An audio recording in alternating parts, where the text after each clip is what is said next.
Hello everyone, in today's video I will show you how to apply for level 2 option trading on Webull. So let's get started. First, open the Webull app and log in into your account. Next, tap on the menu icon and go to settings. Then tap manage brokerage account. From here, look for options trading level and tap on it. If you're currently on level 1, you will see it listed here.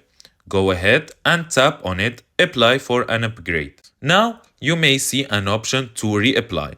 Tap that or simply continue to the application.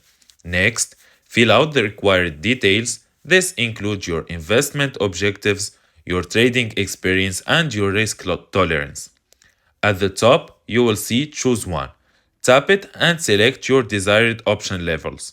If you are upgrading, choose level 2, then tap continue. Finally, submit your application.